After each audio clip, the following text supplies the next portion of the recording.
3. No, definitely dying to hear your AI thoughts now that you brought it up, Ron. That's not even a joke. I mean, seriously. Yeah, really. What's my future? Will the world be taken over by robots? That's what I want to know. Is there a Terminator scenario here? I personally welcome my robot overlord. Yeah. I'm hedging my bet. That's amazing. Yeah, you don't want to piss him off now, Matt. I mean, now you really... No, absolutely. Yeah. I feel like if we have any control right now, we should be putting names of people that are not allowed to be destroyed into the programming, so that so if anyone's watching and they're I'm honestly trying to figure out if I'm not smart enough to just not be worried about AI and singularity, or because there was a time during the Obama administration where Elon Musk is going around telling members of Congress and stuff that they need to prepare and be worried about this stuff. Really? I'll show my cyber libertarian sort of inclinations. Here's the issue with software, and then we'll get to AI. The thing about software is you load it on a computer, right? And you really can't see what it's doing. Mm-hmm. There's no transparency to what's happening. And so likewise, when you come into all these AI models, right, you don't know how it's trained. You therefore don't know. I mean, the issue has always been, like with the original Twitter before Musk, the shadow banning, all these things. There is an algorithm. It's slicing and dicing things. It's prioritizing things for you, but you're not driving that bus. And so the problem I've always had with the architecture, and we're getting into the nerdy stuff right away, but this idea that there are tech platforms. It could be the big social media platforms. It could be where you buy all your products. It doesn't really matter. These platforms have a rule set. They have an asymmetrical information advantage against you and I. So when you say AI and you immediately say, the ChatGPTs and the Googles and everybody else who's Microsoft who now have these platforms, they have basically just accelerated an asymmetrical information advantage, but also a processing advantage against you. So I get way more interested in AI as where's my personal AI, right? Not the one that's learning. I mean, this is the social media, I'll call it. It's not a lie, but it's certainly a misdirection, where it says you own your data. It's like, well, yeah, but they used your data to, in effect, train what is essentially an avatar, emotional, behavioral, economic avatar of you that they now leverage in an asymmetrical way against you, right? And I don't say against. It supposedly has some value to you, but certainly you're not driving the bus. So likewise, with big central AI platforms, you're not driving that bus. You don't know. Like with media, you don't know what was omitted, right?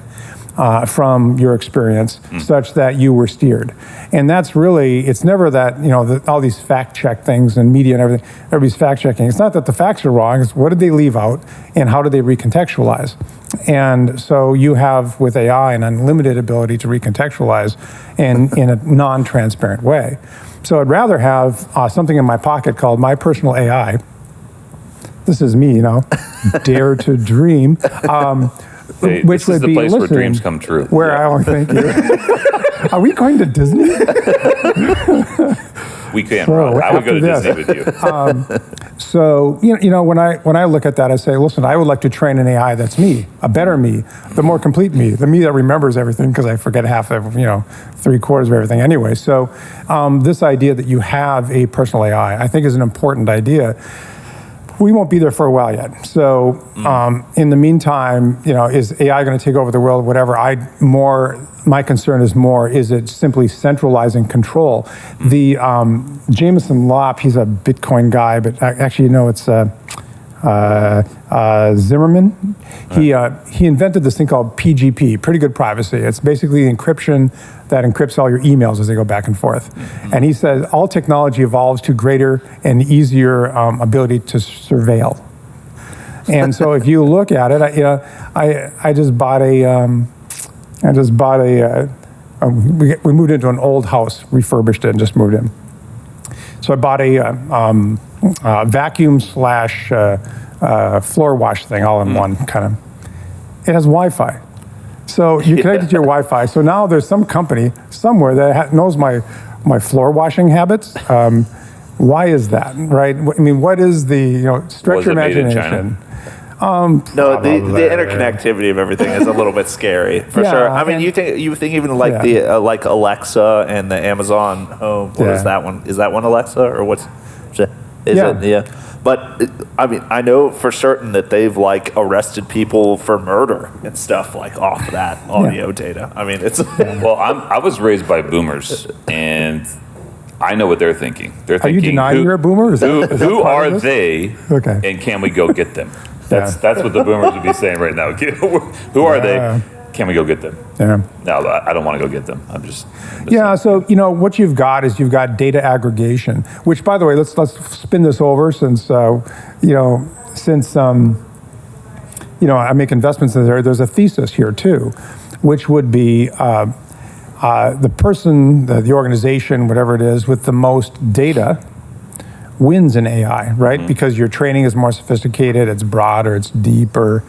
And so, you'll hear a lot around AI now that data is the new oil, right? It's where all the value is. It used to be, because I'm sort of on that almost not a boomer, but I think still a boomer, is when the first internet came out, and I was like very optimistic, it was like, this is my way of exploring the world. All information just wants to be free and published on the internet. Now AI, you're going, well, wait a minute, if you have my data, you're going to suck it into your engines, and you're going to, in effect, dilute its value somehow, or I'm not going to get any compensation. So the next generation of all of this is who owns data, who can control their data, and monetize its use inside of AI. So you're really down a data track. I think much more than it used to be about the software. Now the software, you'd open source it, and the data you hold close. I mean, why is Tesla? I mean, my Tesla drove here this morning, right, for breakfast in here. And, if you look at the Tesla, why are they so far ahead? Because every single car uploads its data to the mothership to further train the algorithms for driving. So when you take it out of auto drive, it snapshots everything. So I wonder why he did that, right? Right. And up it goes. And so what do they have? They have essentially free data that they can use to do their engines. And so it's all very cool. The question would be, what's in it for me, as in you and me, on an individual basis in the long run? So so I'm as you can tell, I'm not into centralized platforms. And you can logically drag me into Bitcoin very easily from this conversation too. That's a very intriguing stance on it. I like this personalized AI perspective. I didn't really make it up myself. I'm just aggregating lots of other talkers. But no one's. I mean, I don't say no. Is anyone currently trying to do it? Yes. Okay. I mean, your issue is chipsets. So you need to have horsepower, and the data is actually not a problem. If you actually look at ChatGPT as a software, it's really not a big deal. Right. It'll fit on your phone, a modern phone. Says me, I haven't really checked, but it's close, right? Certainly a laptop. So the question would be, what's the data range that you're using to train it, and how it evolves and grows? So there's two types of AI problems, right? One is, once you've trained this algorithm, it can do it forever, meaning the data under which it's underlying. Try to think of an example. Recognizing a dog. So once you've got dogs down, right, and you can maybe get them running and sitting, and maybe there's a new breed of dog that gets slightly confusing, but once you're there, or plants. Once you're there, right? You've arrived, and you don't get a lot of evolution. It's at the margins that you'd be, and you don't need, once you've got plants identified, more and more plant data to make it tighter and tighter as a diminishing return. Something like an X-ray of your lung with automated, that may take over time. Self-driving in a car, there's infinite corner cases about the lady in a stroller with a dog and an umbrella, and what's that, right? So there's a lot more sophistication. You need a lot of data over long periods of time, where some of this stuff is going to start to narrow pretty quickly. And so as an investor, you're kind of peeking around at all of this and trying to make sense of really what the data model is behind the AI. Because I have a sense that the algorithms, though they'll tune various algorithms and tool sets, that data is going to be the ruler here.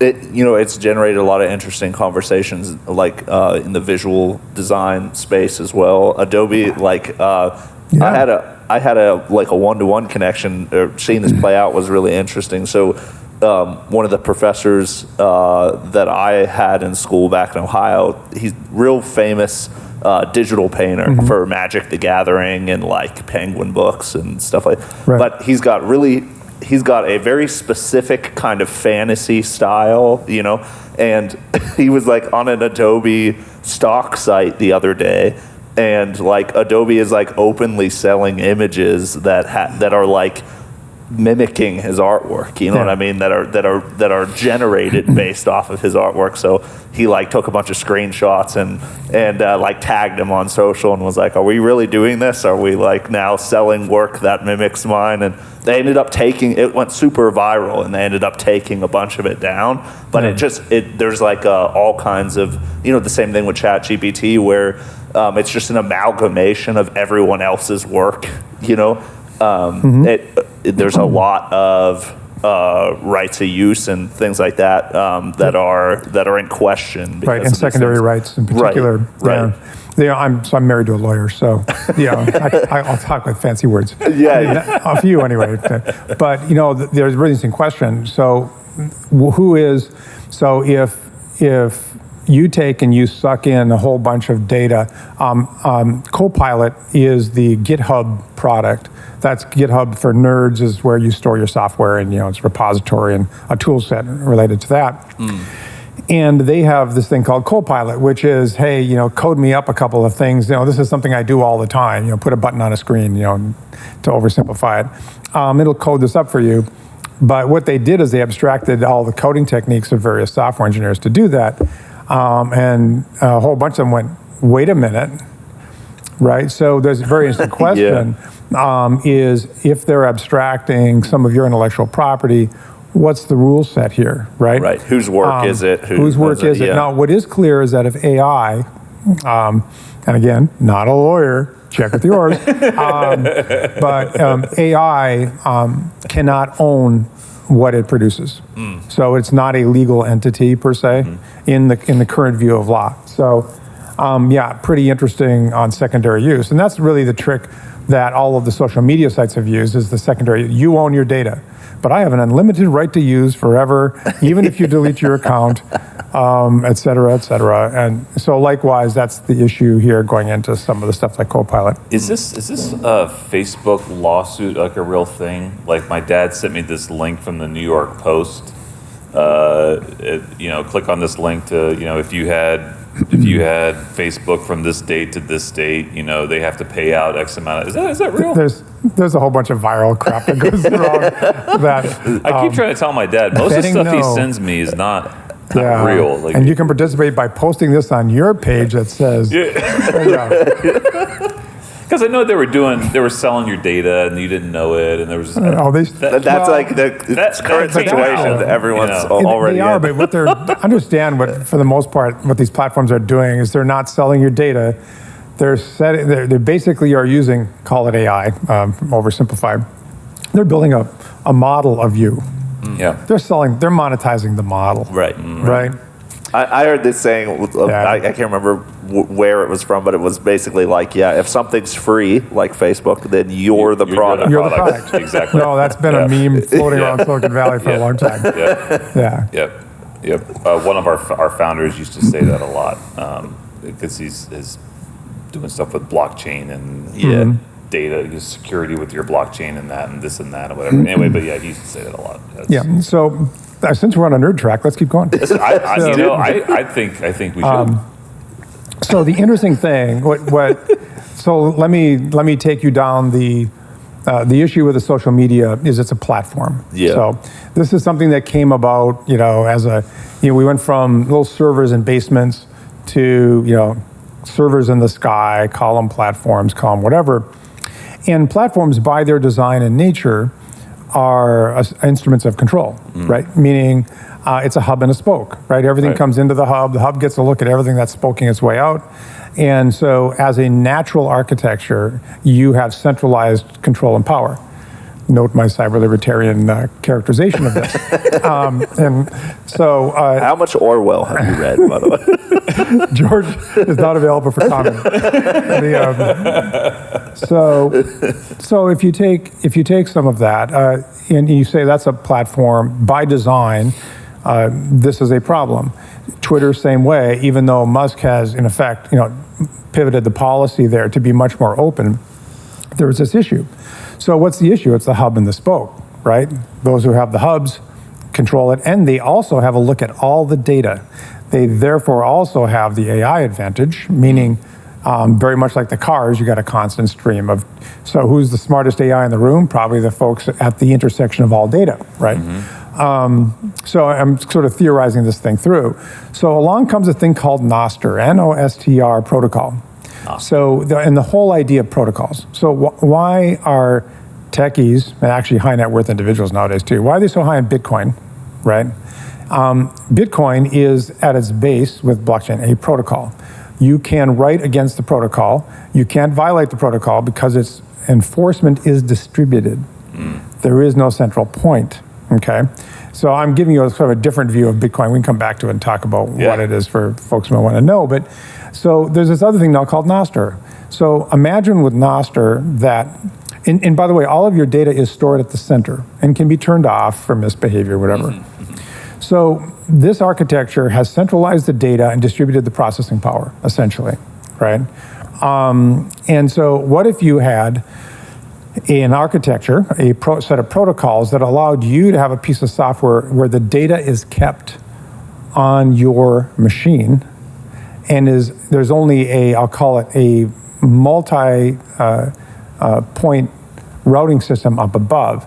So imagine that you could say to yourself, I'm going to do a post on my social media. And let's see, my little app that I do this on, which is on my machine, I can back it up, whatever. I want to route it through these 6 Nostr nodes. Nostr stands for something like nodes of network of stuff and thing relays. And so this is the idea. Well, what it is that you could create a Twitter where there is no Twitter in the middle, or X, I guess nowadays, right?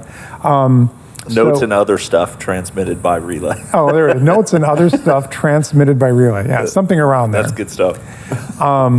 So here's this thing where you say, okay, so I'm going to do a post. The post is on my machine. Only I can delete it, and I can put it out through an infinite number of nodes and distribute out. So, and then on the consumer side of it, I can subscribe to nodes, as many as I want. Suddenly, what do you have? Multipath, right? There's no center.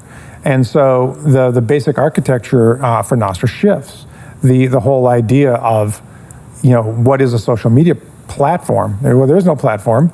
I can run a node. I can, like Bitcoin, I can go get a little server and put it in my closet and be a Bitcoin miner, right? I can actually timeshare Bitcoin mining out of Iceland if I want. I can, and so this idea that you have large blocks of centralization is fading away a little bit, heading the other direction to say, I can put together protocols that allow me to distribute and move stuff without a central authority. Now, if you're a large Asian continental country, they're not as excited about Nostr. They immediately banned it. But it's a big thing. It has a lot of attention. And it's really just a more generalized implementation of what Bitcoin is, which is you can't hack Bitcoin, number one, because of the cryptography, is the elliptic curve cryptography. But you also can't hack it because the ledger is everywhere, and all the node validation is distributed to hundreds of thousands of points all over the globe. As long as you leave one alive, Bitcoin lives, right? Is it true that the quantum has, as it develops, has an advantage to where it can break the blockchain, it can break the, I heard that that's possible. Well, I do work in this area right now. So I advise a company, I do a bunch of work with DARPA. Okay. So, and what they call an embedded entrepreneur program, otherwise known as PhD, good science needs a business person, right? Nice. To summarize an entire it does. program. So so I'm working on what's called post-quantum cryptography. So there is math, or not Shales. Mathematician has a theorem that's been validated that says quantum computers can brute force break security on networks as we know it today. So what do you do? Well, you need better math. So the answer is there is better math. In fact, one of the leading thinkers of it is at Florida Atlantic University, Reza Azadraksh. He's the guy I advise. And so he's got essentially algorithms implemented in software, actually in firmware, so they go down on the chips, that in effect are quantum secure. They're secure at another level too, which he's been working on now for quite some time, which is you can put your phone in a Faraday cage, right? And you can watch it vibrate electromagnetically as it's doing things, and actually use that to figure out what the passwords are and everything else on the machine. If you're ever wondering. If you're ever wondering how they break into an iPhone. So, but there's this thing it's called a side channel attack, and there's been a lot of work now with the DoD in particular where side channel attacks are being mitigated. There's also fault injection attacks with radio beams and whatever. Wow. So, but there's a lot of ways into this. But to answer your question more directly, yeah, you can theorize that there's something called Q day, which is quantum day. That's the day that quantum computers can actually break modern encryption. But the reality is that the solutions are already available, and it's really in commercialization zone for that. So, and quantum, you've got a ways to go with quantum because it's not just the speed, but it's the error correction on quantum. So, if they can find ways to accelerate that, it's really going to be a problem by state actors more than anything else. I mean, individuals. Quantum computing will be a timeshare computing platform for years, before, because they really have to run it in I'll call it extreme climate environment, cold and whatever. But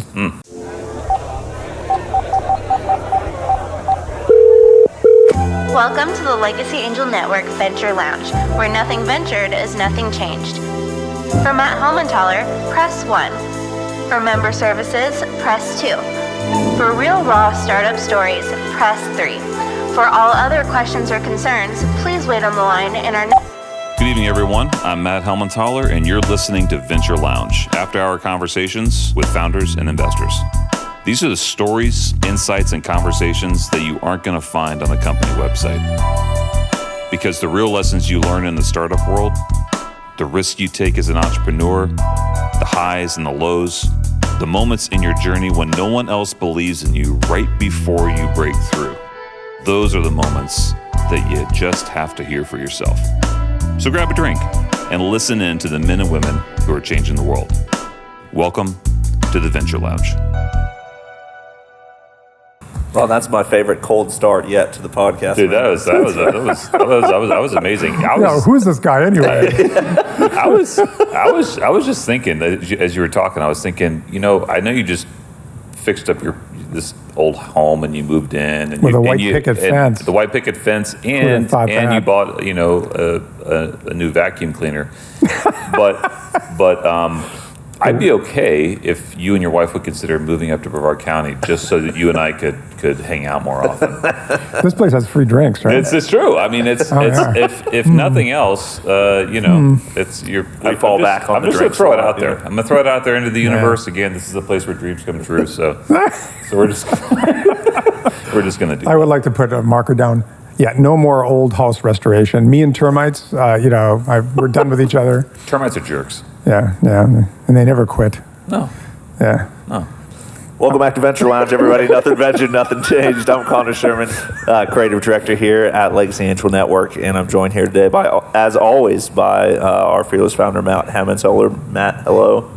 Do you not know how to say my last? Helmentaler. Helmentaler. It's like the mayonnaise. Take off the S on Hellman's and add taller. Taller. Helmentaler.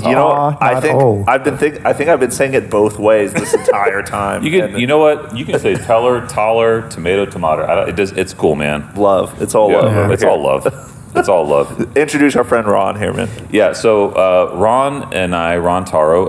Tarro. Tarro, No, I'm sorry. just kidding. Oh, that's awesome. Welcome, by the way. This is Ron. great. Yeah, dude, thank you for coming today.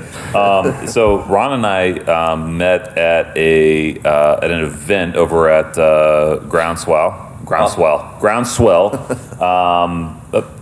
We'll start saying like things 2 right. years ago.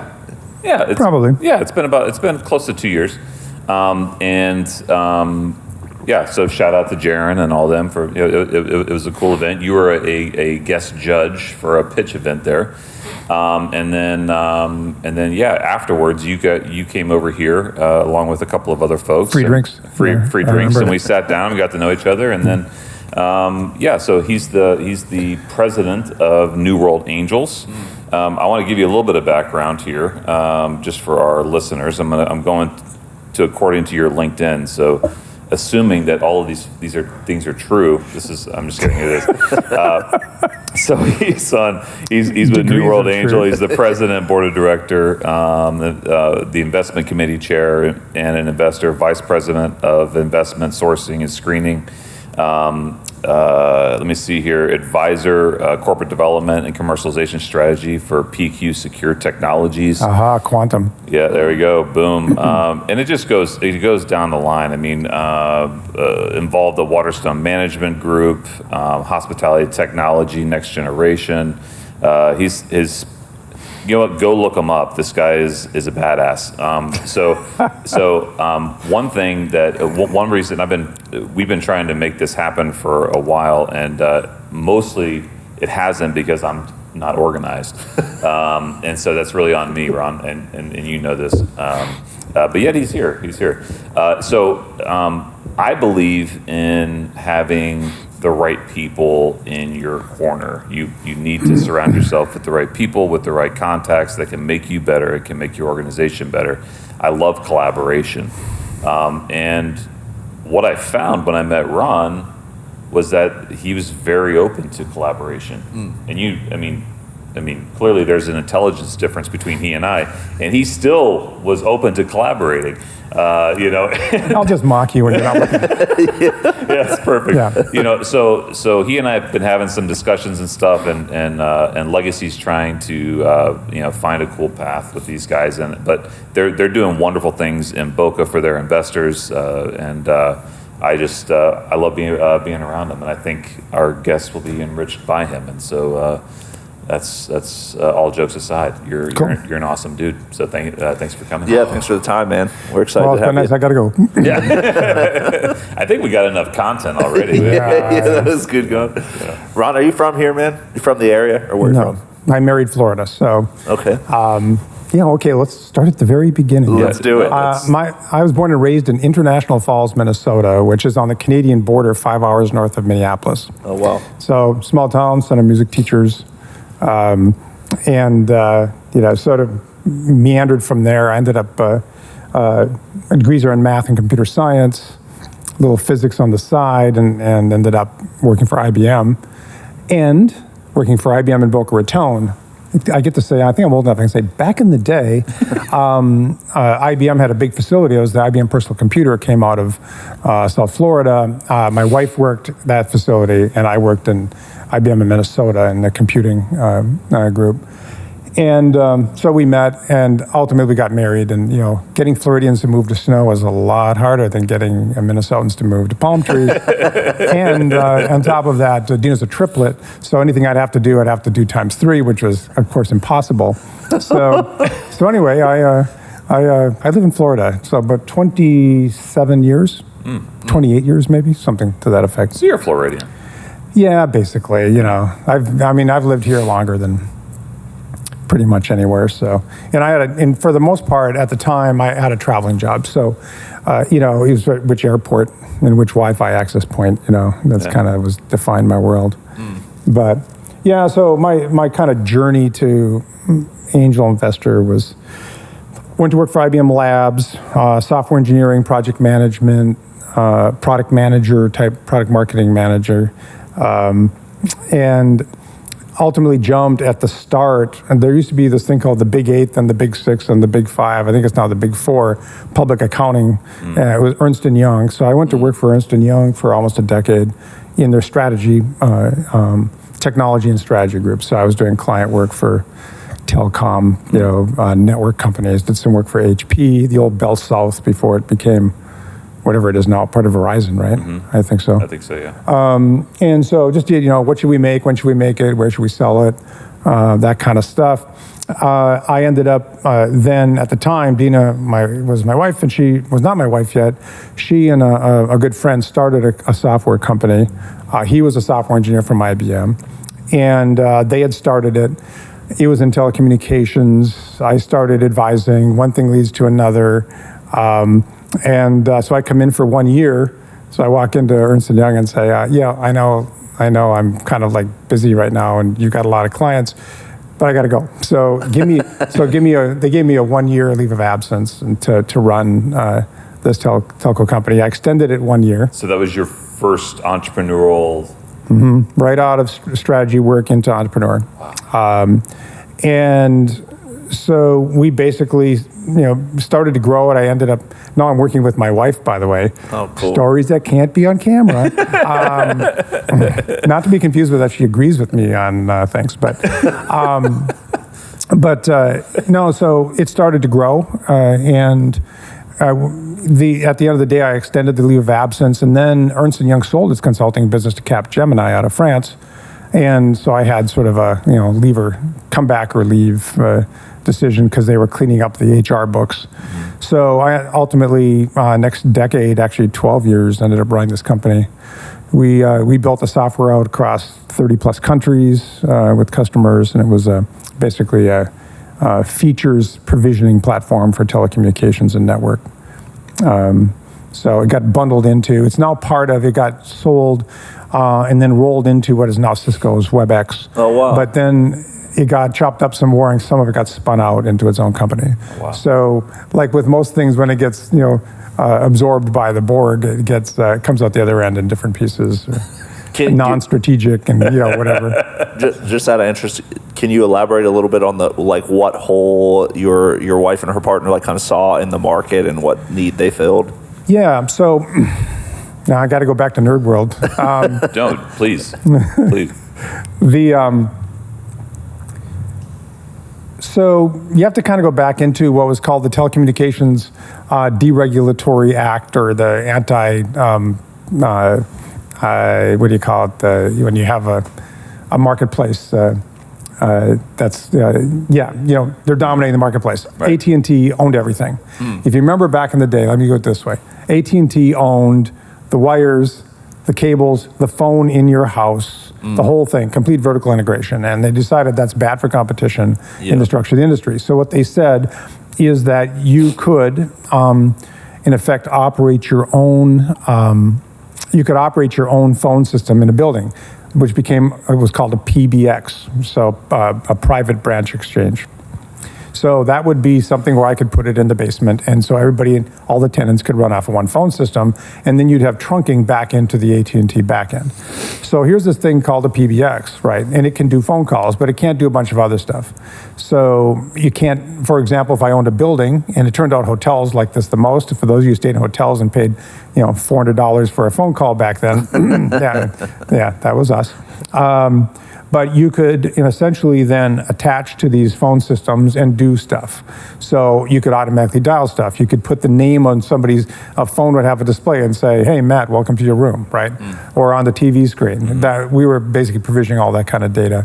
But it was basically a feature set that you'd plug in into a phone environment, and then on the other side of it, go up to a business system for billing, provisioning of services, whatever.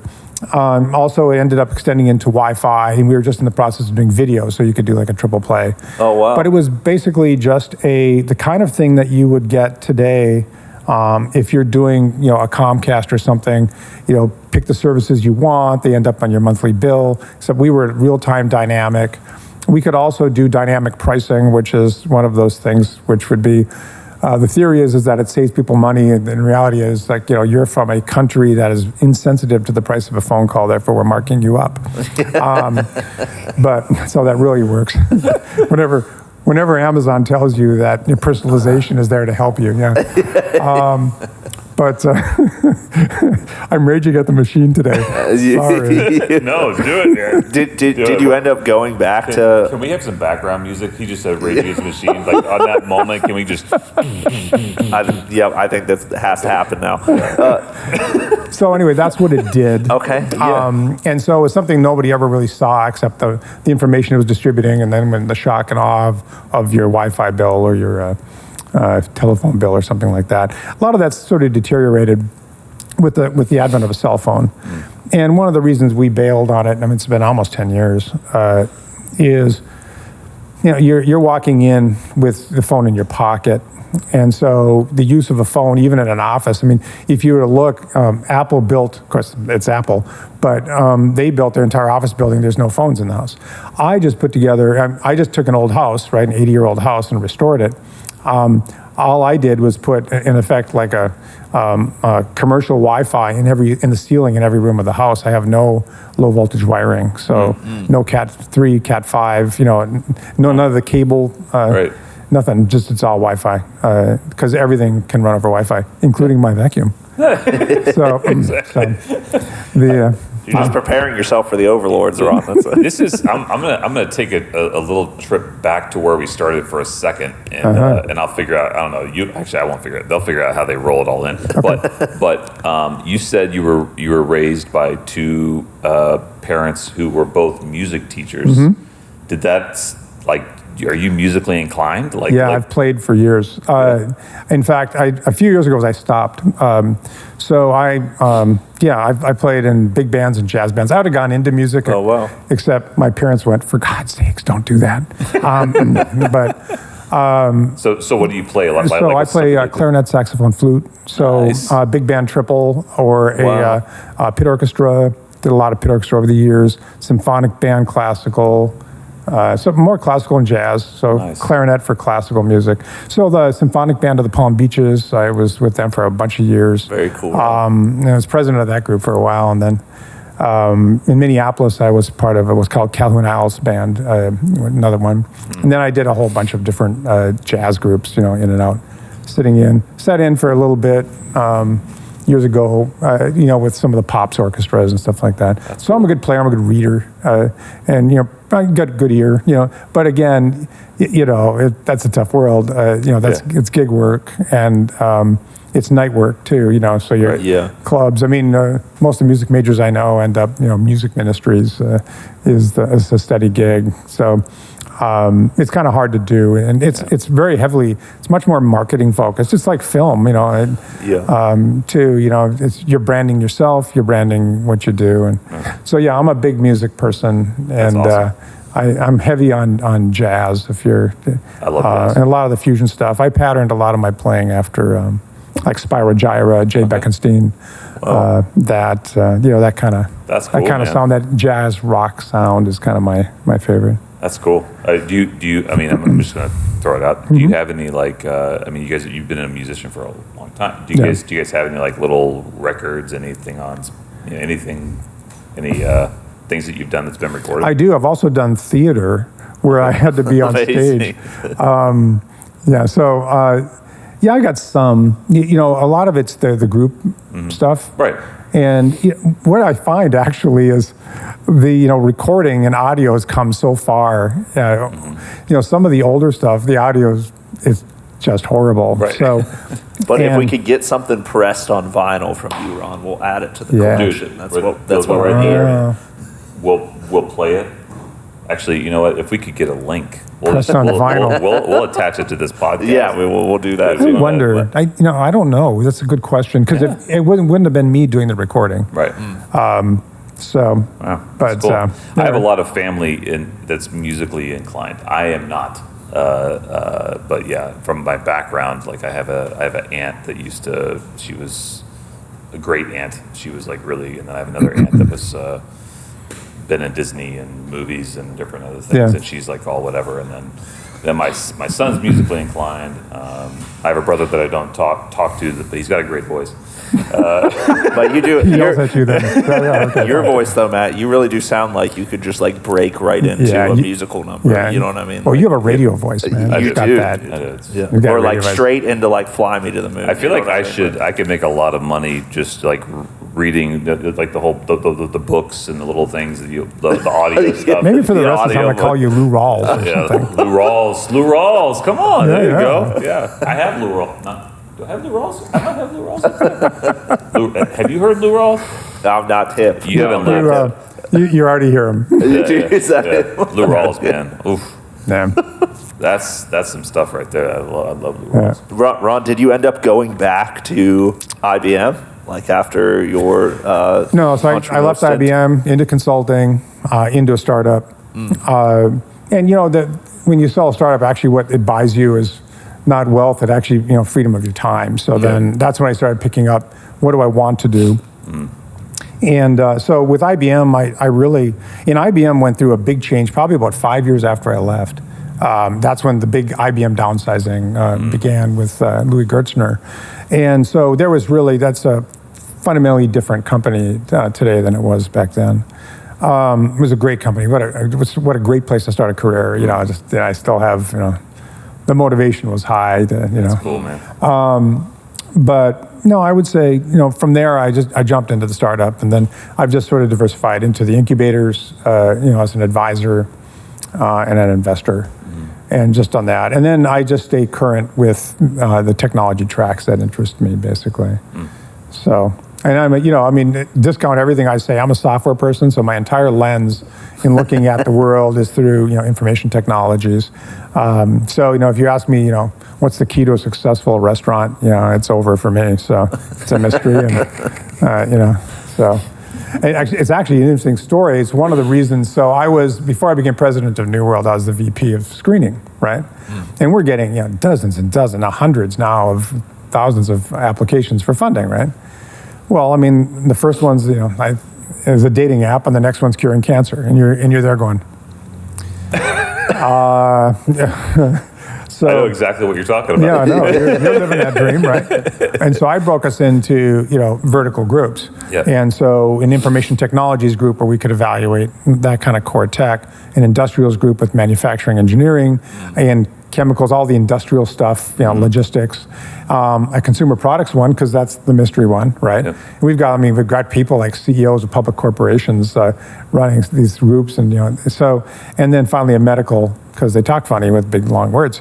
And so, you know, but you have to really break that out. And you realize very early going into it that I have a set of subject matter that helps me be smarter about kind of industrial you know, applications and whatever, and the things I know, but everything else is a crapshoot. So yeah. So anyway, I jumped out of consulting into the startup, and then really, if you look at, okay, here's my big thought for the day. But you know, incubators, you know, they all have a methodology and sort of a structure. For years at Ernst, I was working. Working with the strategy group to figure out what was going to be Ernst & Young's strategy for moving down market into early stage companies. And the reality is that they couldn't demand a rate at an early stage company because by definition they have no money and, you know, can't do a premium rate. But there was this idea that, you know, trying to get down market, not successful. However, really what's happened, the consulting companies, when you look at them, when you peel them back, other than the cachet, is they've got sets of methodologies and analytical frameworks. They have a tool set, they open up their little toolbox and they fit this one in. As I've done this before. Yeah, that fits. Let's do this one here and let's fill the data into that framework. So what happens is, if you do that, that's really what the incubators are now doing. So they've the incubators become this little micro industry that helping early stage companies, and they're really just applying methodology and frameworks either through the mentoring or through the program itself, right? With these blast programs. And so it's really, they figured out what the big consulting firms couldn't figure out. I was talking with a Boston consulting guy one time. He said, we have an emerging or an early, what do you call it? I'll call it a early stage, whatever. He had a name for entrepreneurial, right? Yep. It had to be $100 million or more in revenue. I'm going, you got to look at the dictionary. That's not, but they all have trouble getting down, and they really don't want to be there because it's probably more work for the founder than it is with a CEO who's on a growth path. So anyway. Yeah, I know, and I get. I mean, and I would absolutely echo this and agree with you. Like you're absolutely right about that. Something that we've been trying to do here, and we've had to do it in a very scrappy way. Is the business factory model, which you and I have talked about before, where when we identify a company, we're going to put all the support structure we can around them to take them from here to here. The dream is to have all of that facilitated under one roof. It's really it's and then even too, like, right now we're in the middle of creating a company that's from the network, and then we're going to be working on creating company number 2, and but eventually, like the goal is to have companies apply to be in that program and be in a facility where we can facilitate the growth of that business and then spin them out into the community, we're still building the plane as it's trying to take off the runway, but it's coming along. Yeah, it's hard, and you have to, specialization really matters. Yep. And so, if you're consumer products, do consumer products. If you're this area of tech, do tech. Don't get stuck in genericism, because actually you're not probably adding enough.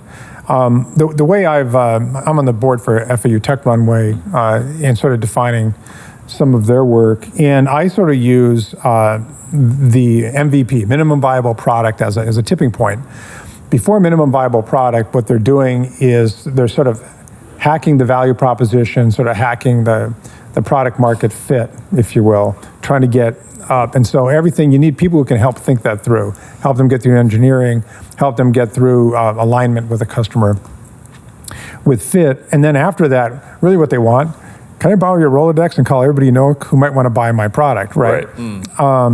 And so that's a growth and scaling thing. So I've always used the MVP, first customer, beta customer, as sort of a rough pivot point as to how you advise in the methods.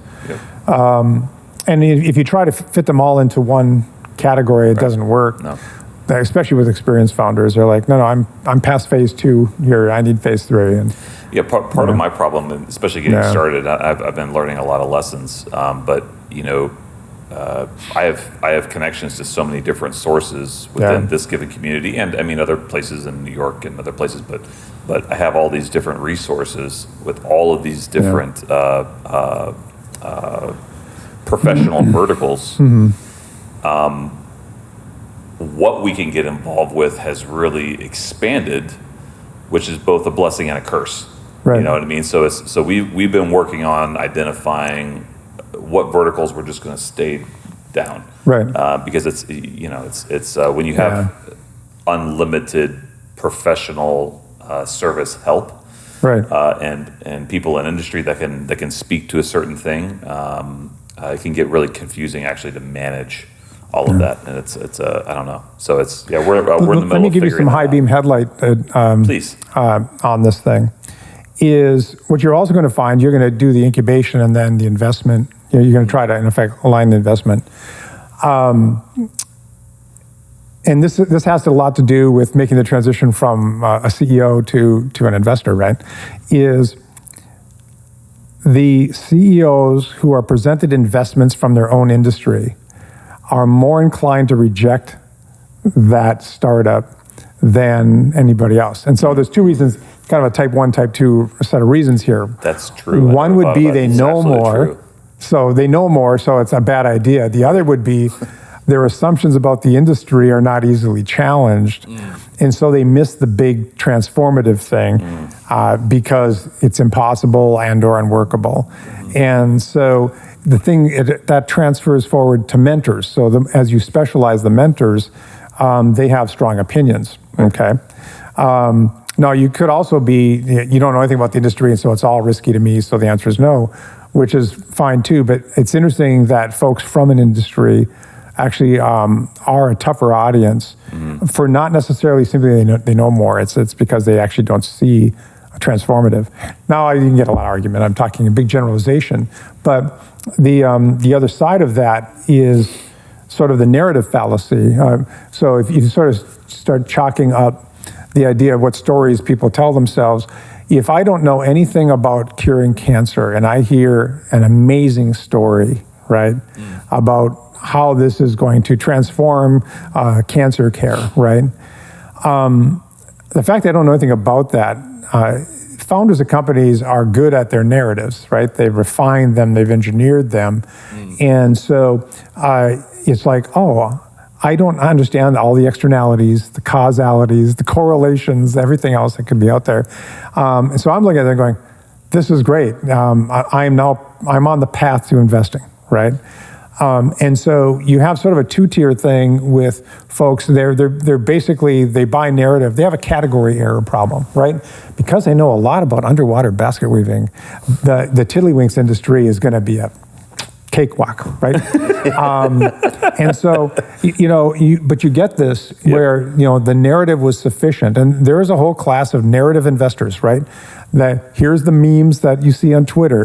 Here's here's what the Wall Street Journal said. Here's what the trend is heading generally west. Right. Well, that's east or something, right? But the point, is you get stuck. And so you've got actually sort of two interesting poles that you'll see with CEOs making the transition, but also with mentors, where they're not challenging enough on either side. So yeah. I was just saying, I'm really glad you said that, because that's one thing that as a guy that's raising money all the time, one of the most frustrating answers that I get is, I don't know, I just don't really understand it enough to, and it really comes down to like what you just talked about, like the lingo and the verbiage, and I don't understand the medical space, so I'm not gonna. But I get that, and then I also think, but if they get it, I mean, you kind of measure the person, and you measure the people around it, and you have at some point you have to know you're not gonna. It doesn't mean it's not gonna win. I actually have sort of a discipline thing, whether I'm mentoring or investing, kind of my mindset going into a pitch. So, we see lots of pitch decks. Just a few, huh? Yeah, lots. At least one a week. Yeah. Yeah. Anyway, that'd be good, actually. Oh, wouldn't that be great? But when I go into and I'm listening to a pitch, I first say, okay, I believe. So I'm going to completely understand what this is and the value, and I'm just going to, I believe. So I put my hat on and say, tell me everything, help me believe the narrative, right? And then I switch around and say, okay, that's the greed phase of my thought process. Now it's the Q&A session. I go into the fear phase and start poking. And so what I do is I try to give a founder sort of full, give me your best shot. I'm going to ask questions to make sure I fully understand your value proposition. And then I'll swing it over and say, okay, let me start. There's externalities here. Is IBM going to come or Microsoft going to come and Bigfoot you next month, right? Yep. Those sorts of things. So I have sort of a dual deal when I look at that. But it's sort of down this road of trying not to let yourself get captured by your own experience. Right. There's this idea of buried evidence, kind of in the land of logical fallacies, right? Which would be you haven't learned, there's buried evidence in this world. You were successful as a CEO on this narrow path for your product in your industry, in these conditions, et cetera. You actually haven't encountered all the failure modes for a business. You may think you have, but you haven't, right? And so when I look at that, I go, okay, I'm going to assume nothing now. Now that I sort of believe the rap over here, how do you get outside this thing to say, every business is the same? I mean, this is, so many VCs have podcasts nowadays, right? And they're all, they got lucky once and unlucky 20 times, and or they're talented once and unlucky 20 times. That's probably a better characterization. And I love the honesty. It's so freaking wonderful. Yeah. But and they're providing you all of this insight that to me is very much hand-picked, garden-picked, if you will. This is the ripest tomato, so let's talk about that. And most of them have not run a company, and so they haven't been down the middle. If you've ever seen the Silicon Valley series, was that HBO or whoever had that? I'm not sure. Oh my God. If you haven't watched Silicon Valley, oh, you should immediately watch all of it. Okay. It's like 5 seasons. Okay. Done. And yeah. And I mean, one of them is the VC had to come in and run the company for a while. It's Max. Yeah, best. HBO Max. HBO Max. Yeah. No, absolutely must see. Yeah. No, I absolutely. I'm gonna watch it. It's on the list. Yeah. Oops, sorry. Well, let me ask this, Ron. With your experience in New World Angels, and your investor experience, do you have like trends you're seeing happening in Florida with the companies you're previewing with the 10 pitch decks you're seeing a second, kind of deal? What are you getting excited about as far as new cos in Florida? Yeah, I don't even frame my life that way. So if the long arcs to me, I think that protocol thing we discussed, the idea of platforms and protocols, the things I'm not as interested, if you bring me an app, there's a platform behind it, I'm more interested in the platform. But even with that, I'm more interested in, does the app plug into an open back end, right? And a protocol. Are you building something for Bitcoin and the Bitcoin blockchain? Are you building something for the Nostr protocol? Are you, so those sorts of things I think is where you can get a lot of attention. Crypto has quote unquote crashed, but if you actually look behind the scenes, there's tons of venture money going into Bitcoin, not crypto, Bitcoin. And there's a whole bunch of reasons. That'll be the third hour of this conversation. But those sorts, so I look at that kind of stuff. Software to me, just pure software is, it commoditizes fast. It's easy to spin up and it declines quickly. So apps come and go and this and that. So I don't know that I'm really excited there. Anything that's sort of taking, I'll call it software and hardware. The idea that you have, a smart scalpel for surgery, I kind of look for some of those intersections now as being more interesting than a pure play software product. We actually have a company that combines both of those things that you should probably know about, but that's for another conversation. Yeah. Well, and there's actually a young guy out of Embry-Riddle, and who's got, the other thing to me is additive manufacturing, which I think is really 3D printers for not just little toys, but for making parts to cars and teeth and all of that whole industry.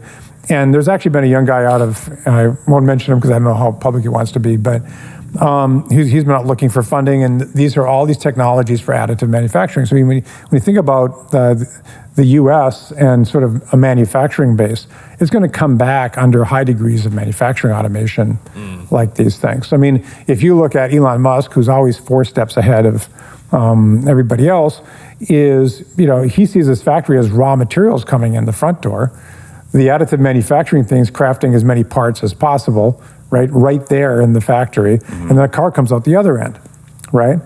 So, the boundaries of a factory are looking awfully different suddenly with additive manufacturing. I think it's huge. It's been punished a lot, from stock market. They did SPACs. We don't have to get into what that is, but the fact that those are out there, those are really I think a lot of the transformative maker technologies, I think, are a big deal. I know Jaron over here, has a maker focus, which I think is just great. That's phenomenal. So, I mean, to me, that's one of the coolest things. I mean, they do all kinds of cool things over there, and Jenna and Bud, who got it rolling, and Jaron's really kind of taken, I think, helped take it to the next level.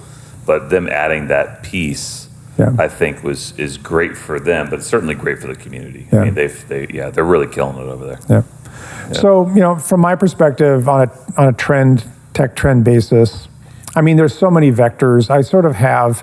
I follow things. I'm following a lot of, I'll call it currency, or blockchain type of stuff, because I think as an architecture, it's so important. As a software architecture, right? It's not for everything. It's been over-applied and, et cetera, et cetera. But Bitcoin in particular, the Lightning Network that sits on top of it, are really important. And especially if you're a cyber libertarian.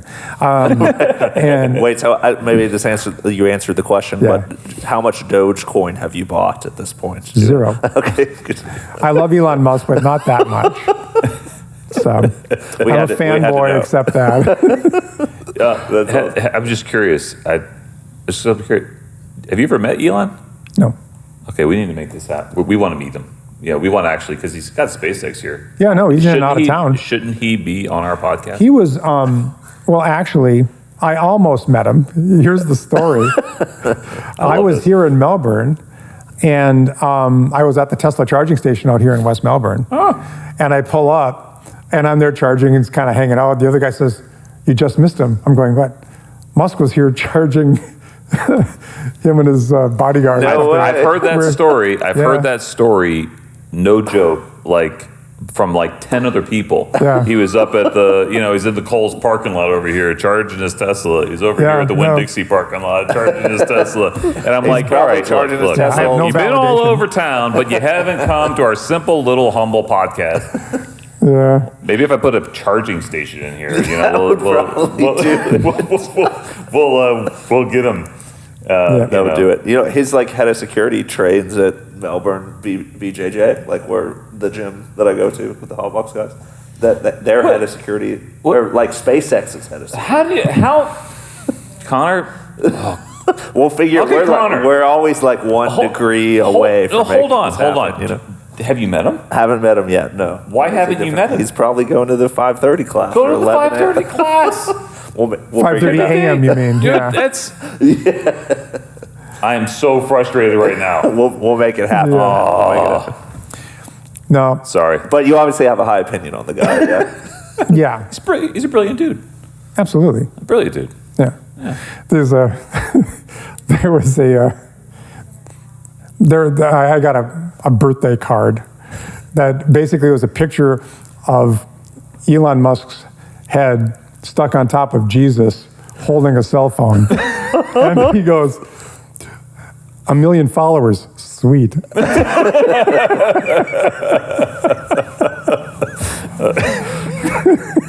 That's awesome, man. That's funny.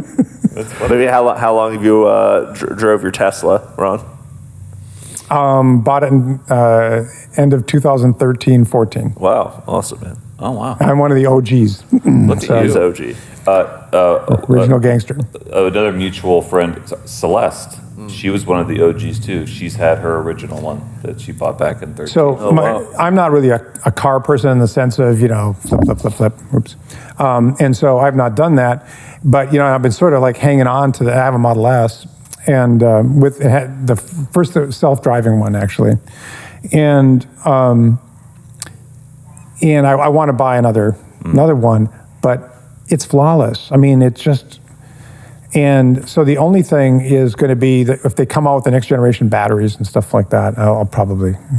Yeah, you might turn in the But keys. and I have to ask permission to spend the money. May I ask how many miles are on it? I'd say about 80 to 100. Oh, okay. Light. Good deal, Ron. I'm just curious, I love gas vehicles. I love hurting the environment, and so I'm just kidding. I don't. I'm just curious, the longevity of some of the new technology and what are the kinks and the different things. And I'm just, I've always been curious. I mean, there was a meme out there with a couple photos years ago. If you took all the parts in a gas motor car and laid them out on the pavement, and then you completely disassembled a Tesla next to it, that's all you need to know about service requirements on a Tesla. Oh, wow. Okay. I mean, it had to have less than half the parts. Is it Visually. the same kind of deal with Rivian? I know Rivian's just come out. They got Yeah, I don't know. I haven't followed any of it. I mean, Tesla's just way ahead on battery management and engineering, in my opinion. So, I mean, everybody's going to catch up. It's not like they're going to be the only car company. But it's, listen, having owned it for this many years, you get rid of all, because now Elon's turned himself into a little bit of a controversial person now that he owns a town square. Yeah. But the electric motors are just a better. They're just a better motor. There's no servicing of it, right? Even replacing the motor on it is a couple hours of shop time. That's it. You're done. It just drops out the bottom and click a new one in. It's a golf cart on steroids. So, that's a good way to describe it. Yeah, I mean it's really hard to say I need all these little pieces and parts inside of a gas motor. Rings. I mean, what's service on a Tesla, right? Windshield wiper blades. Spritzer for the window.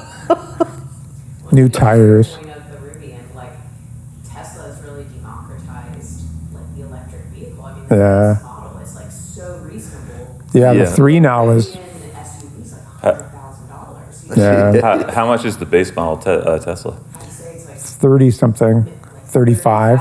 What?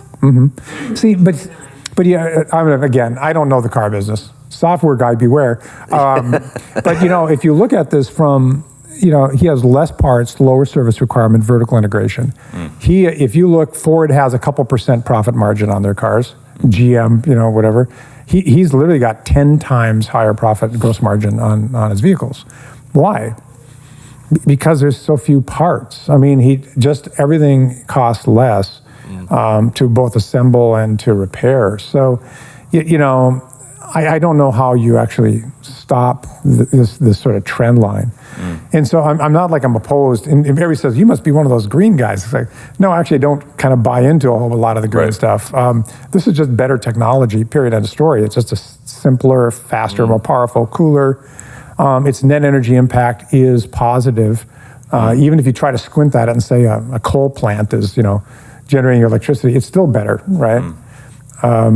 So, I don't know. I'm a fan of the whole direction. Whenever you feel self-confident about your being an entrepreneur, just take a look at Elon and you can feel insecure all over again. It doesn't take a lot for me to get insecure at all. Yeah, no, he's pretty impressive. But I thrive in the humble place. When I'm being constantly squashed, it's Matt has so much bravado and so much confidence that he needs constantly beat down. That's the only way he can operate at a normal level. You know what I mean? It's so funny. It's so funny. I have so little confidence. Although I'm on some medicine right now that's giving me more confidence. So it's true. Cool, man. Ron, what do you outside of being a badass investor, man? What do you do for fun? What do I do for fun now? So blogs and blogs don't count, right? No, that counts. You do blog? I do privately. I have for some friends, but cool. Yeah, I the last 2 years has been not music and chasing termites. So trying to get termites out of an 80-year-old house. So that's all the fun. That sucks up all the fun. Put back together again. So probably the thing that I have not done, because we went empty nest here recently, and so sort of re-engaging, because everything was pretty highly consumed time-wise. So I'm actually not a very good, if I'm looking right now as call me retired, between running New World and some of my advisory stuff, I'm actually busier. I get thousands of more emails than I ever did as a CEO. I mean, CEO, you're trying to get somebody to return a call, right? Please buy my stuff, or whatever it's going to be. Now it's the world is in your inbox, and it's not junk either. It's you kind of owe a response. Yeah. So I run weeks behind on email. So I really, I'm actually turned into a rather boring person. Yeah, I'm going to leave this conversation. And I don't think you're not boring. You're not boring at all, Ron. I don't think anyone would say it's boring. I mean, you're engaged in so many different things, and it's at the point that here's the thing that's interesting. Yeah. You're at a stage of your life where you're choosing to do these things. Where I spend my time, right? So and that's kind of, I mean, while you're making money at it, it's still a hobby. I mean, you're choosing to do it. You don't have to do it. And so I mean, honestly, I mean, it's that's really interesting to me. I've been trying to find time for myself and make myself do things. So I've gotten back into I used to draw a lot when I was a kid, and so I started picking up drawing again. I journal a little bit. I go play basketball. I'm trying to like add little things to quiet my brain. I have a very difficult time turning it off. Really? I don't turn it off. No, really, but it's funny because if you give me spare time and I could watch a TV show, I would rather read a blog about cryptography or something. And only understand half of it, by the way, but that's okay. Good first run. And so, but the point is that I find my entertainment is actually that, not gardening. So. Yeah. I don't know, that's what I am, I guess. I don't like I live gardening. inside my head. Yeah. I should have been a PhD. Oh, well. Hey, there's still time. No, it's not. So, actually, what's funny, when I sold the company, I had this thought process, right? Thought process was, I should be an adjunct professor and, teach, business, whatever. Then you realize, okay, wait a minute, I have to go to class and I'll have homework. Right? Because I have to show up to do the class, and then somewhere between prep and doing, grading something, it's like, no, those aren't my skills. Right back in the same situation. Something I would love to see happen, like in just the future of education. Just now that you're bringing that up, I would love to see us. You think about the joke. I'm not joking. I would love to see, and this is something I would like to do in our community at some point, if I can break through the Brevard County school barrier here. But business ethics and business strategy and stuff being taught to students in high school, because we are surrounding students today with they have all this technology, they have all these ideas, and they don't know how to practically take that idea and turn it into something that they're passionate about. And I think that's a piece that's missing in our education system. Let me bolt something onto the side. Please do. And you'll see this when you're looking at some founders. They're not clear thinkers. No. And so they have, they confuse the number one thing, and by the way, there's a reason, they confuse correlation and causation, right? The fact that this happened at the same time of that, one caused the other, right? This kind of logic and reasoning problem. They also confuse emotion with kind of emotion and virtue with the task at hand, right? And so there you get a whole lot of this where it's like, okay, you've got high ethics. I actually did a talk for a university that shall remain unnamed for their social entrepreneurship program, okay? And so I basically, it's called You're the Shark. And so what I do is I talk through and I say, okay, your mom gave you $1 million. It's everything she has, right? Your mission is to invest it, and mom doesn't end out on the street and maybe in the nice house up the street, right? So I gave them some choices, right? I'll takeoffs of actual things we've seen. And one of them was a high virtue investment, right? High signal when it comes to virtue. I'd say 80% took it. It was a completely unsustainable business in every single way.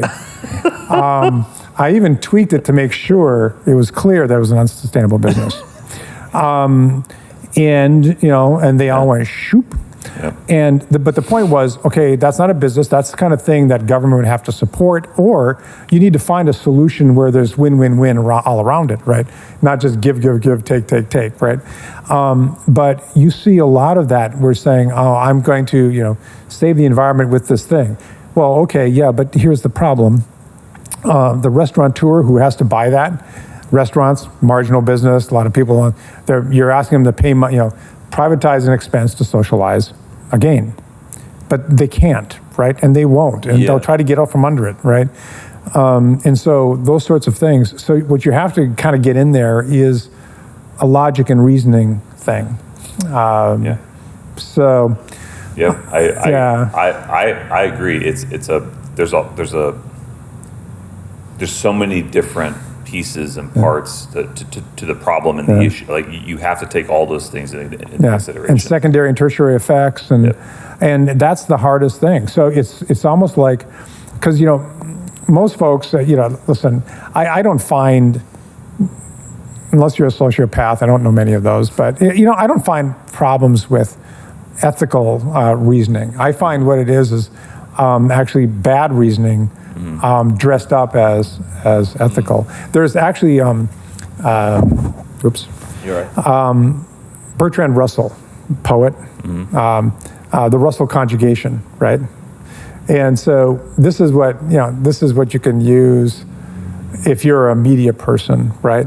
I could be, let me use an example. Basically what it says is pay very close attention to the adjectives and the framing of something that you're presented, right? You could be presented as curious or meddling, right? By sticking the word out front or having an emotional set of words. And he was a poet, so he was tool of his trade was all of this. But the Russell conjugation is basically the primary tool of manipulation. So what you say to yourself is, somebody comes at you as an investor is, do you want to save the children or not? And you're like, well, of course I do. But the reality is thanks for putting it that way, but I just don't think you're the one to do it, right? Yeah. And, that kind of problem. Yeah. And so, but you'll see it presented to you that way, but also you see it, that's everywhere in the media. The correlation causation thing is everywhere, where they're basically correlating something and calling it causation, right? In politics, that's standard of the realm, coin of the realm. And the Russell conjugation is the framing thing that's used all the time. And you see it shows up with the young folks that are coming at you. It's like, well, no, that's just faulty reasoning. Right. And then they're shocked to say, oh, and by the way, you have to turn a profit by next year, right? Right. Well, no, but the social good. It's like, well, that too. So to keep the social good going, you also have to keep the cash flow. And it's like, what's the difference between a not-for-profit and a for-profit? Nothing other than tax status. Right. Yeah. More money has to come in than goes out. Right. That's just kind of the way that is. But it's like a revelation. It's like, oh, okay, I'll be a B Corp. It's like, okay, fine. Our buddy Jim Donnelly, he always says, there's no mission without a margin. Love that. So that's a biggie. No, 100%. I'm curious too, because again we'd like to take a lot of this content and give it away to our members too as a nice little benefit. So what advice would you have to people who are currently angel investors or people that want to become angel investors and we'll put a little caveat on here, not a financial advisor, thing under the caption there, but like what wise advice? Yeah. What's for a balanced portfolio, what would you recommend in general? I know it doesn't apply to everybody, but like, what is a balanced portfolio for people that want to get into angel investing, but Yeah, I mean, angel investing ultimately, first and foremost, is an asset category. So I got stocks, bonds, real estate, some early stage. And it's reasonably non-correlated if you're at early stage. Okay. The later you go, so you come in as an angel, give you these names. They're all phony baloney names, by the way. But the pre-seed, the seed, the A round, the B round, the C round, whatever. How much money is going into each one, and how's the valuation tracking the investments? You can argue that it's less correlated as you get to later rounds, pre-IPO. If you have the good fortune of having a company that's nearing an IPO, but in general, there's a lot of this have 7 investments kind of rule sets. Diversified investments at minimum. I don't know. Yeah, that's one of those. You can bullshit in macro, but not in micro. Right. So it's really about trying to figure out which ones. And so you really get into if you're going to do this, back to the narrative thing, I found I made a couple investments on my own. And I found that in making them on my own, I could only operate in a narrow range. And there's a lot of trapdoors, both in the investment vehicle that you're going into, and who are the other investors. You get big-footed. So I ended up, and it's going to sound like a sales pitch for New World Angels or a syndicate in general, your legacy one too, is I need people from other industries around to look at this, including members who are doctors, lawyers, Indian chiefs, whatever, to say, yeah, that's bad terms, this is that. And so your knowledge comes up. So I'm not a big fan, and this comes back to that category area thing we talked about. I'm a wealthy business person who made a bunch of money, and therefore I can seed the world with my wisdom. Right. And it turns, then there's that shock that you realize not all industries and technologies and everything else you have mastery of, and you could not see the externalities that blew your money away. So I'm a fan of syndicates that way. I've never been a person, despite folks trying to become an LP, a limited partner, which is mutual funds for startups, where you just drop your money in and come back in 5 to 7 years. We'll tell you how it went. So I like to be an investor and an advisor. I like the idea of following the money. So for me, I think syndicates make a lot of sense for business operators. Right. There's multiple reasons why somebody's inside of New World Angels. One is they really like investing and they want to be part of investing teams. There's others who say, oh, what a smart bunch of people. I'll pay the membership fee just to get curated deal flow. And so, because I'm lazy, and if they've invested in it, it must be good, so, okay. Different models. Yeah. But I do think you either give it up to sort of the startup version of mutual funds, which would be a venture capital fund, or you go into a syndicate because you want to be a little bit more hands-on, you want a little bit more interaction on it. So that's kind of how I would do it. I would not trust... I would not trust your instincts coming out. I think there's a lot of failure modes that high net worth people don't see. Right. And so, maybe that's kind of the. What else? That fabulous advice, though. Don't trust your instinct. Usually, it's I just follow my gut kind of thing. Yeah. There's a lot of that. That only works in your own domain, right? It's really in your own experiences. That's the thing, right? My blessing and my curse is that I'm huge on people, and so the way that I see a lot of the deals that we kind of get coming through here, I'm really measuring people first. Yeah. And because you can, with enough industry experts, I mean, I'm not going to fix a lot of bad ideas, but I have people that can, and so you can fix an idea that needs some tweaking. It's difficult to fix people.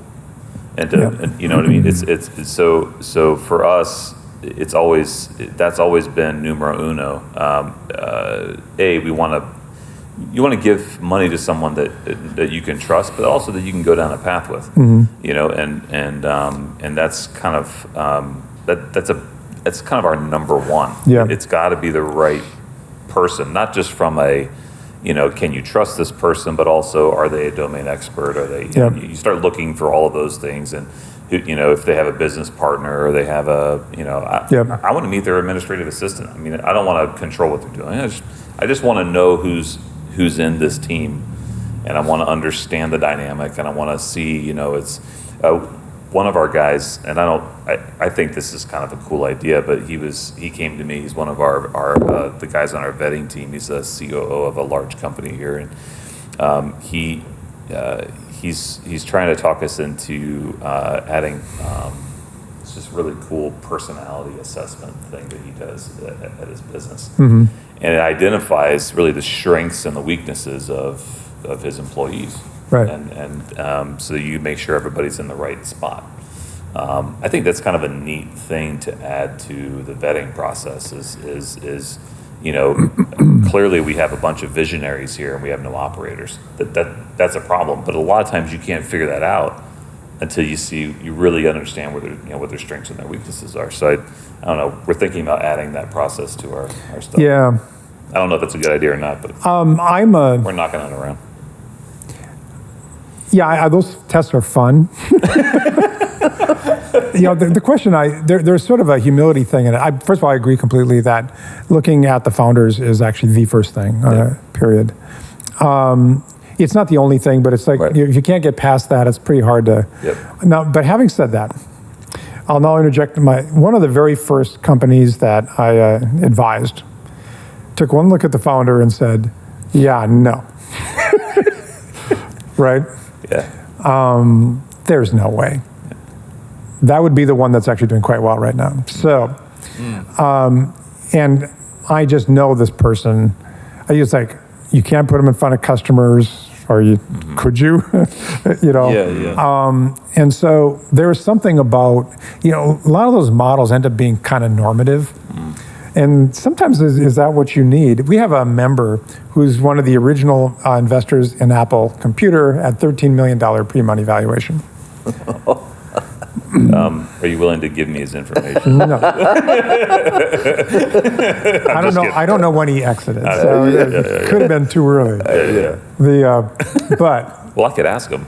But I mean, you know, I mean, if everything you hear about Steve Jobs, right, in those early days, and what's his name? Yep, that guy. Bill? No, I mean, no, you wouldn't invest in him because, you know, he didn't take showers enough, right? You know, whatever. So he was wacky and I know so many erratic founders who haven't taken a shot yet. That's funny. Yeah, Steve Wozniak. Yeah. And so, but you know, that's the sort of thing where I'm always kind of careful with those because I do get, is there one model of a CEO? Now, again, you go back into VC land with all of their podcasts, and they'll tell you, you know, that, oh, you know, energy and right. blah, blah, blah, blah, blah, you know, it's like, I don't know. One of the things that I remember in my IBM days, I went out with IBM's top salesman in the United States, right? And I was coming out of the product and lab, and I was like a little nervous. And I had a Zig Ziglar, you know, going to look you in the eye, you know, shake your hand, and it'll be sore for a day. And, you know, and this person was quiet, if not shy. Wow. Asked good questions. And so, you know, I don't know, getting stuck on that. I don't, anyway, yeah, but there are things I have a couple tricks. Let me share. When I'm listening to a pitch event, I'm listening to founders. One of the things that I look for, these are tells, hey, founders, if you're pitching to me, you know, listen. One of them is, you say things like I a lot, and my company. Yep. So what does that mean? That means you're the center. We. And that's it. It's we, my team, my collaborators. Yeah. And what that is a tell that you're going to be very hard to advise. Now, by the way, it could be you're right, okay? But you just put some chum in the water to say, we're going to start poking around at what kind of personality. How do you get along with your co-founders? And how do you get along with your customers? And so that's a pretty big thing. The other tell for me is the use of adjectives. We have the premier, et cetera, of the, and it's like, in the back of my mind, I'm going, I'll be the judge of that. But now, what you've done, especially with an investor or even an advisor, because you get to have some advisors, they do it to advisors, is, you know, this is no longer a collaboration to make me smart, educate me about your world. Now you're pitching me, so all my deflector shields are up, right? So if you're slinging adjectives in your pitch deck, you know, there's that. There's also the, you know, there's also, you're a meme surfer. You know, I can tell that you can kind of back into their personality from there. Yep.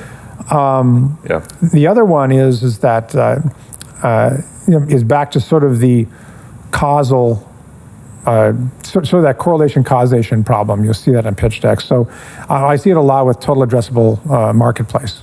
For those of you who know, that's the potential size of this, you know, a market that you're going to try to enter, right? And they'll say, the size of my market is the car industry, so it's $1 trillion, right? Yeah. I'm going, yeah, but you make a Bolt, right? Right. And it's a better Bolt. Right. So what's the price of the Bolt times how many bolts per year? Right. And so what they're doing is, and that car industry is growing by this much. Yeah, but the bolts. Right? So Teslas aren't even making bolts anymore.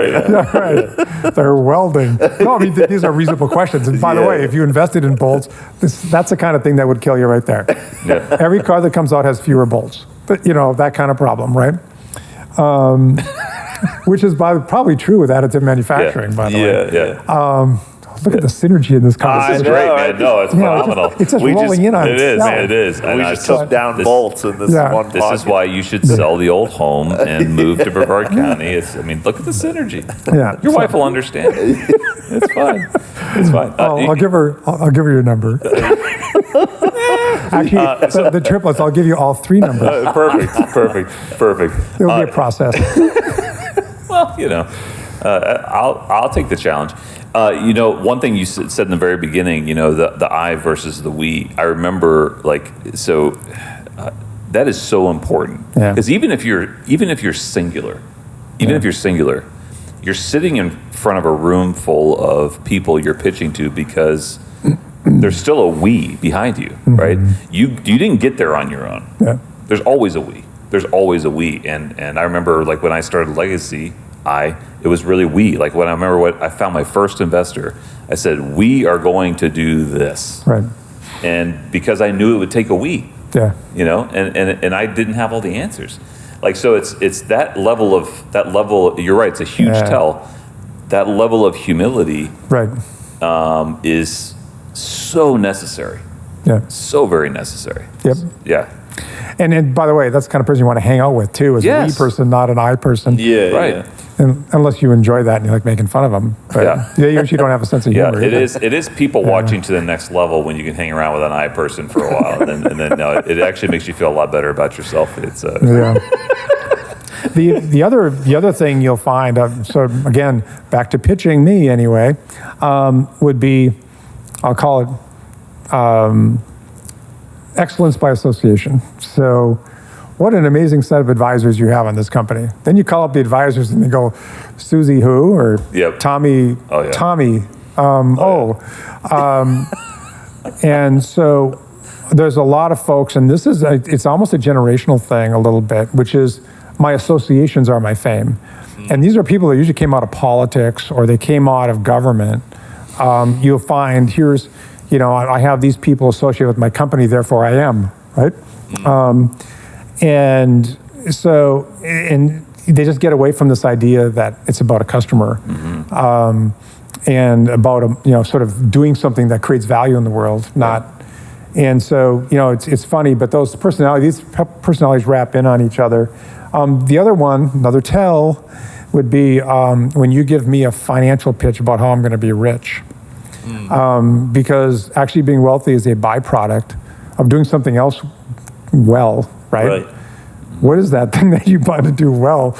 Because we'll never get to the rich part if you can't convince me of the product. So, these are things you see folks come in with different personality types, but some of them think an investor wants to hear about getting rich. No, investors want to create new stuff. They want to see you create new stuff, and it ought to be stuff that's, smart. And the fact that your goal in all of this is to be rich, well, we know that. Right. So don't put it on a slide. It's like you're going to do that because you added a ton of value to society, to the world. Even if it's a better bolt, right? I mean, it didn't break, so somebody's wheel didn't fall off. I don't know, but you're doing something interesting and good. That's the good, right? So don't focus on the money, basically. We're going to land this plane on 4 questions. Oh, there we go. Okay. So the first one, your opinion on safe notes. Why? Because if you're an entrepreneur and you're seeking funding, and you venture an incubator. Yeah, exactly. So your opinion on safe notes. Your opinion briefly on what Shark Tank is, maybe. Clown show. Okay. Yep. And then the final 2 questions are. And I'm saying these 4 because I know you're going to remember all of them. The final 2 questions are: what is your personal, just internal wiring? How is it?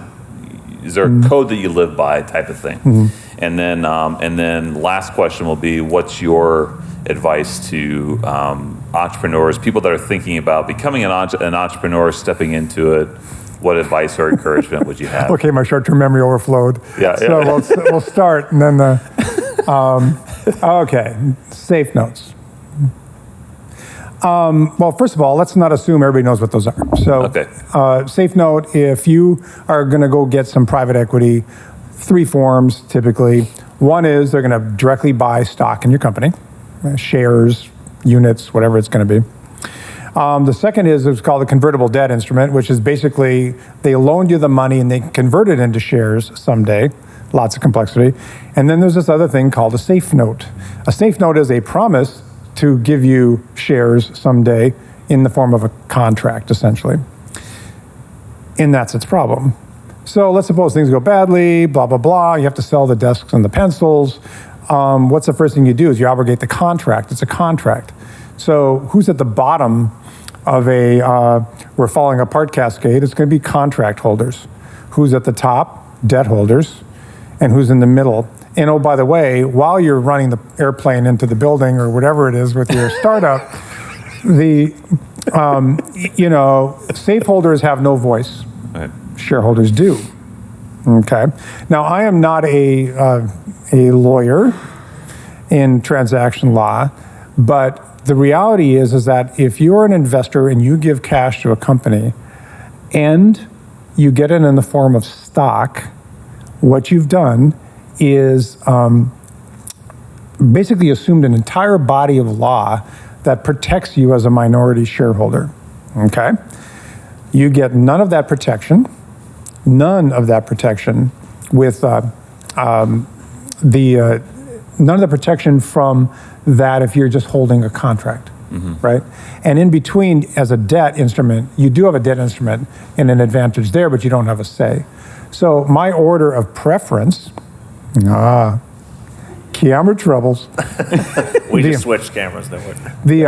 So my order of preference would always be stock, convertible debt, safe last. And in fact, the reality for New World Angels, we don't do safes. I mean, it better be. And by the way, a lot of those instruments were designed as a bridge. Right. So it was like, we just need it for a couple months before we actually do a real round with equity. Right. So, if you make a little bridge, it's just the bridge to over there, and it's only going to be this big of a bridge. And then you can maybe sell it. But, in general, as a investment vehicle, it's not that cool. Yeah.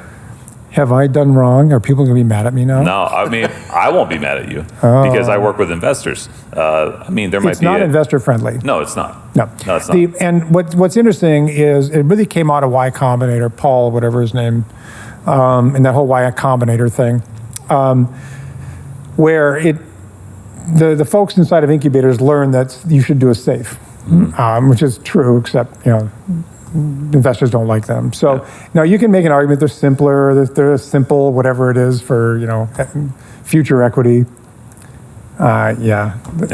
Maybe. Yep. So yeah, it's not safe. Ironically, I love it. So So anyway, and in the case of New World, we don't have a big pot of gold we have to deploy rapidly, so we're in no rush. So if you come with a safe, there's a safe and a non-safe investment. We'll take the non-safe investment, all things being equal. So it's a headwind for sure. And for us, it's a really strong headwind.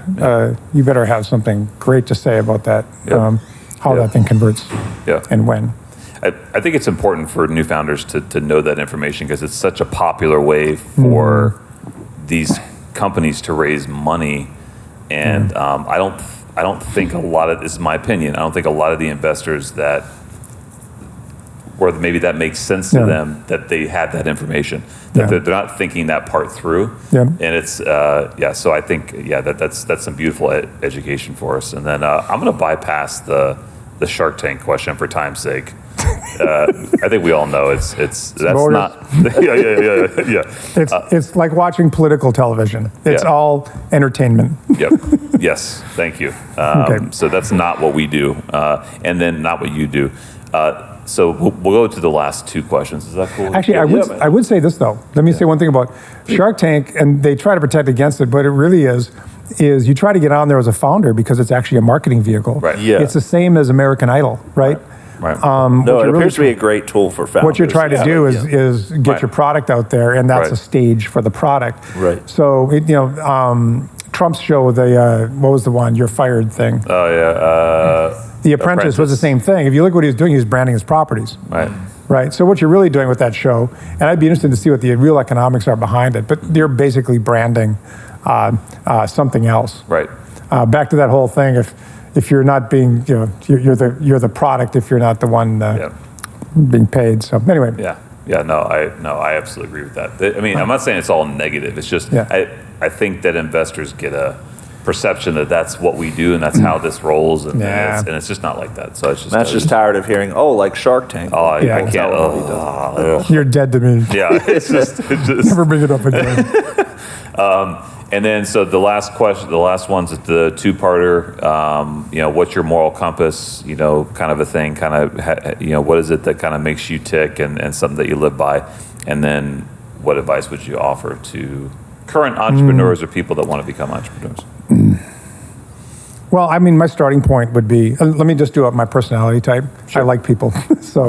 And so my default position in everybody is I trust you until you've proven me otherwise. Yep. So there are other people who are very, very guarded.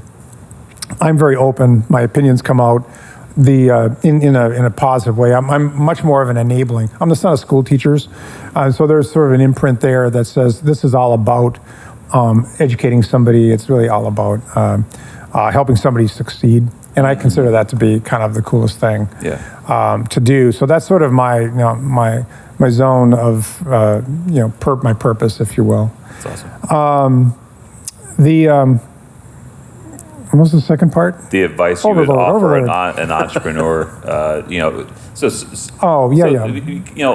Entrepreneurs are in different stages, right? So you have one that, this guy, gal over here wants to maybe become an entrepreneur. And this one over here is in the head eyeball deep and shit as an entrepreneur.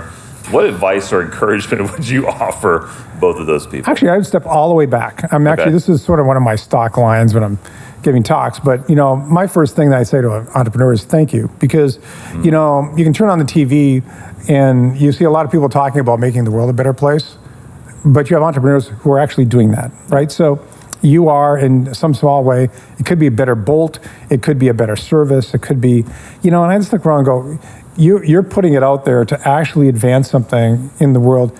And that and by the way, even if you die doing it, right, you've actually served as a lesson to others to don't go that way, go this way. Right. So even your carcass has value. There is hope for you, bud. So, of course, in your case, you should be for all kinds of medical study. It's a big carcass. Yeah, I mean, you're actually, as an entrepreneur, the most important person, I think, in the United States. Yeah. It's not, one of the reasons I didn't go back into big tech and, all this is, all the potentates floating around there is ultimately, it's, sort of a mildly desperate entrepreneur who's actually trying to do something and make a difference in something is just super important. And so, there is a higher calling for it. And so, all of this where, I created jobs by being, on TV a lot and job owning this law, or, I'm like, no, there's somebody on the ground who made a better bolt. Yep. Bolts are our theme thing today. Yep. So that to me is, deep respect. So awesome. Deep respect for all of them. So if I can teach some of them to be better, that's kind of my deal. That's awesome. And if I can do it profitably, aha. So there it is. I love it. Ron, this was awesome, man. Thank you. Yeah. My pleasure. Ron, thanks, man. It's really good to be in Melbourne. The weather this time of year is just amazing. And I'm really pumped that we were in your top 3 things to do in Melbourne today. It really means a lot. It really means a lot. I think we're gonna make it now. I love it, dude. All right, brother. Thanks for listening, everybody. Cheers. Cheers.